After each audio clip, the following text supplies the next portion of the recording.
What is up, YouTube? Natsu with Team FTNatsu back for another deck profile. So I like doing these actually a lot more, like I said in the last one. So I'm gonna keep doing them because why not? This time I'm gonna be showing off my Chaos Breaker deck that I've been using a lot, a lot actually. I really like this deck. I've always liked Chaos Breaker Dragon. Like that's been one of my favorite Link Joker units. I remember I went and picked it up like as soon as it came out at $40 a pop. Gosh. And I only ended up getting two, but well, whatever. Real life and you know, and Cardfight Area is very different standards. Anyway, let's get into the deck profile. So for our starting Vanguard, we're running Involution Starvader Carbon. He's a 5k starter, 5k whatever.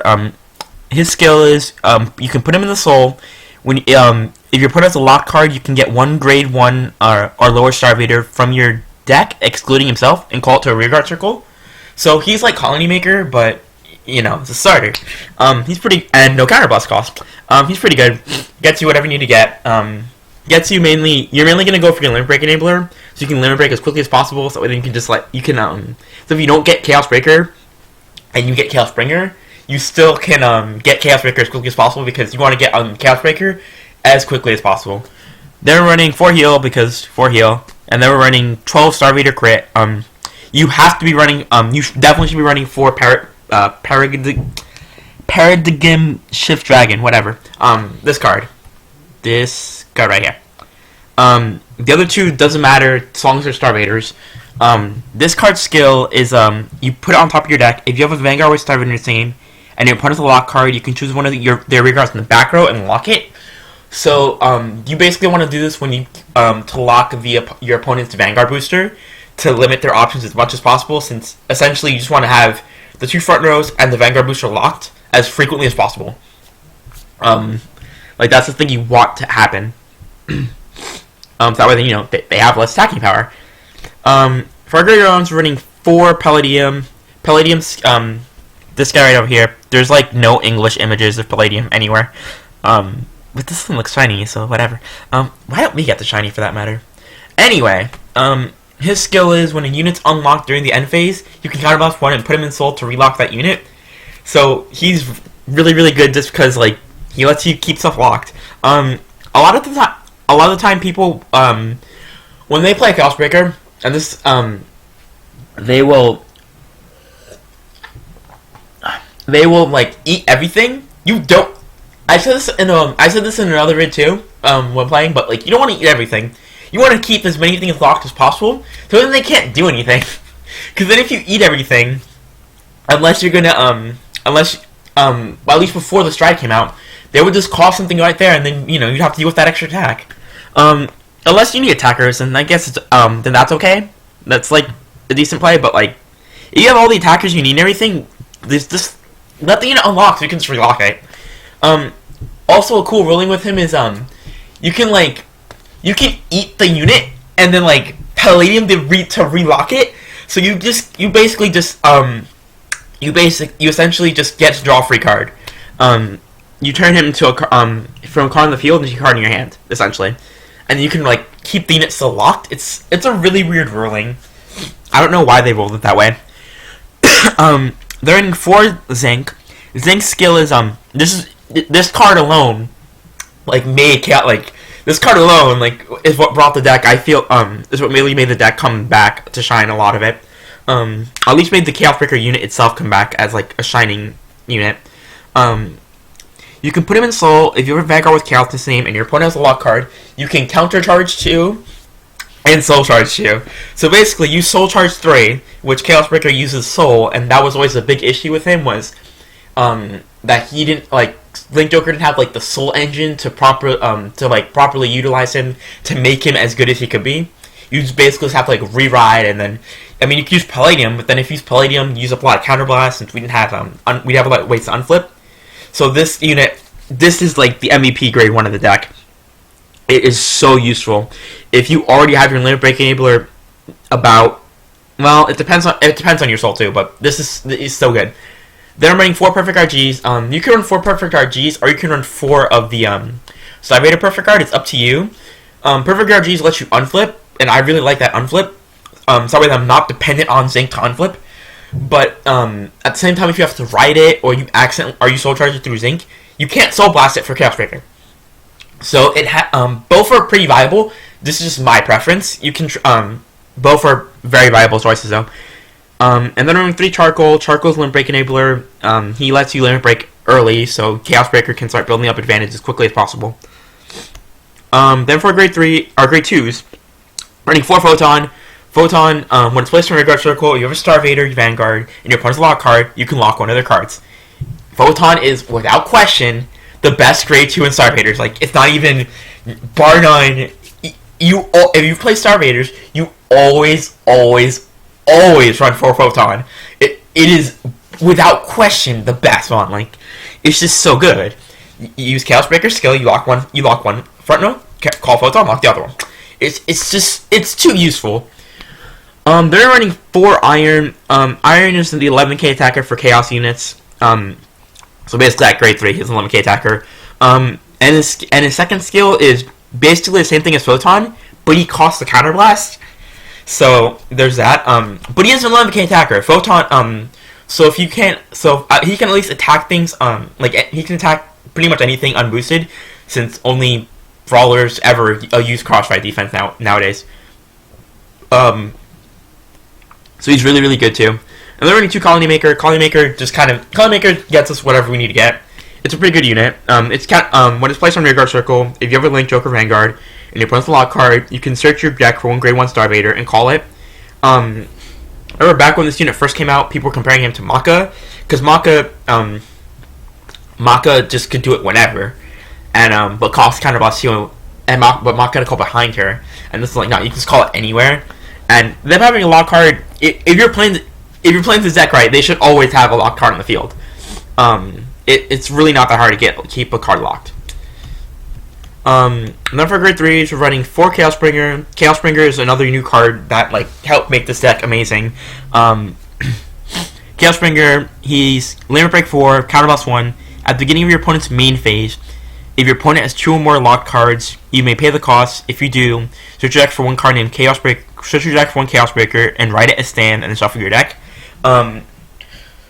So basically, he's essentially Chaos Breaker Dragon, because Chaos Breaker's main effect, which is the retire effect, you're gonna use it during your opponent's end phase. So if you have to ride him, it's not that big a deal. And even then, if you have to ride him, you just get an extra soul from that too. So it's not a terrible ride at all either. And then on ride, you special Counterblast 1, and then you can choose one of your opponent's rear guards in the back row, and you lock it. So essentially, what you want to do is you want to ride Chaos. If you have Chaos Bringer, you want to ride him, lock something, and then call Iron or Photon and lock something else, and bam, that's 2. You have 4 Ion, 4 Photon. You can even use the that crit trigger as well. Like, that's already 12 units in your deck that can also lock. It's really not that hard. And they're running 4 Chaos Breaker Dragon because, you gotta run 4. Chaos Breaker Dragon, if you've been living under a rock ever, because oh my gosh, this unit's probably gonna be up there now with the end in terms of units that just will never die. This unit is. I'm not gonna go into that, but this unit kind of almost borders into broken territory. It's just so good. So its skill is Limit Break 4. Its special Soul Blast. During your opponent's end phase, note it says their end phase. So if you play against Messiah, you're just gonna cry. When their card is unlocked, you may pay the cost, and if you do, retire the unit and draw a card. So you go +2. Basically, you go. It's essentially kind of like a +2. You get a card. Your opponent loses the card. So it's very good. And then just normally too. Once per turn, counterblast, a special discard. Yeah, a special discard. That's a thing. Choose one of your opponent's rear guards and lock it. This was super insane when it first came out because there was no good way aside from break riding to lock front rows. So this was oh my gosh, this is the big break Star Raiders needed.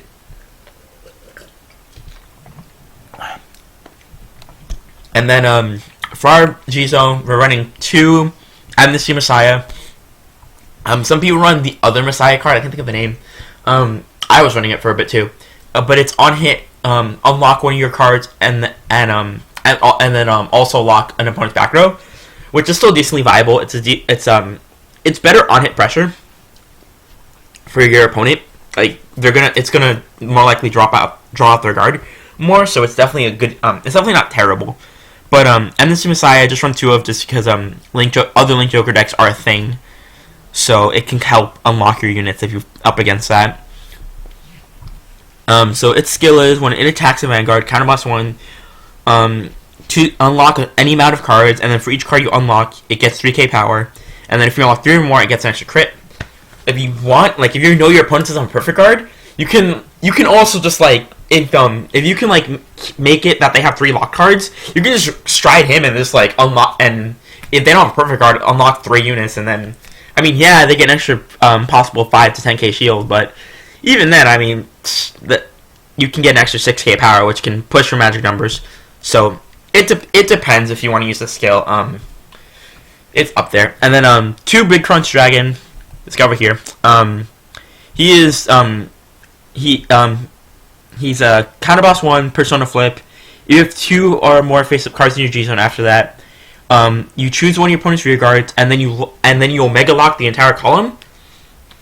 So this card's just good, just get around resist units and things like that, since resist units are kind of hard to lock. So if your opponent has, trying to think of a good resist unit.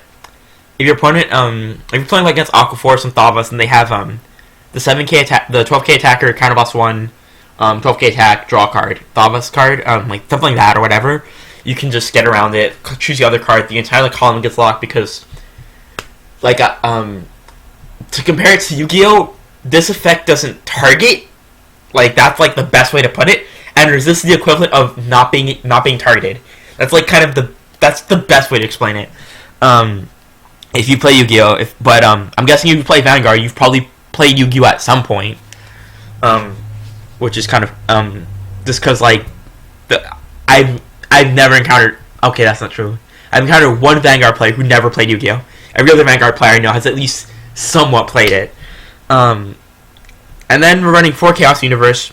Chaos Universe, counterboss 1, Persona Flip. If you have a heart with Chaos in its name, choose one of your opponent's open rearguard circles. And then your opponent chooses a card from their hand, places it on the rearguard circle, and locks it.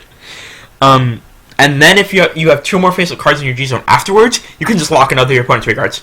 So essentially, what you want to do with this unit is you want to use Chaos Breaker's skill.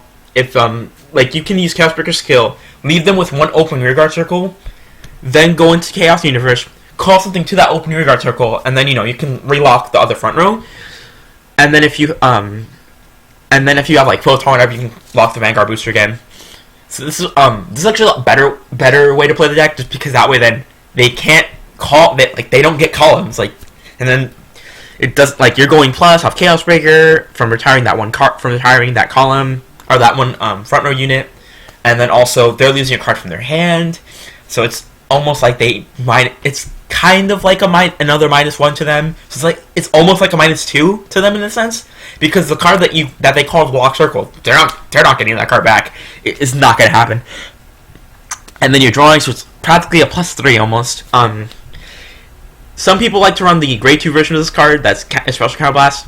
I don't, because it's AK, and that makes bad numbers. But, I mean, it's okay. But yeah, it's pretty good. Overall, pretty good deck. This deck, what also makes this deck really, really good too is, you can't Grade 2 game this deck. You can't, because if you Grade 2 game this deck, all they're gonna do is just sit on Chaos Breaker, and they're just gonna, and just keep blocking your two lines, and it's a lot of decks have a harder time, can't, aside from Kaguro, which can't Grade 2 game anyway for the most part. The only deck that really does is Aquaforce. Most decks don't have a lot of ways, like, to deal with, how do I want to put it, to deal with like removing cards from the field, aside from like without Gen Break. A lot of the more popular decks, Shadow Paladin is the one exception because they have Blaster Dark, Avenger, Abyss, but even then they have to draw into it. to get rid of your Limit Break Enabler, as opposed to where you don't have to draw into your Limit Break Enabler because you have this guy, you have Carbon, and then if anything, you also have 2 Colony Makers. If anything, if something happens to Carbon, and then you can just also draw into your Limit Break Enabler too. You have about 5 other You have 5 copies to their 4. So, and not to mention Chaos Breaker will let you draw cards and stuff too. But yeah, this has been this deck. I will probably be seeing more of this deck. Maybe, I don't know. I play this deck a lot. But yeah. Anyway, this has been Natsu of Team Fairy Tail, signing out.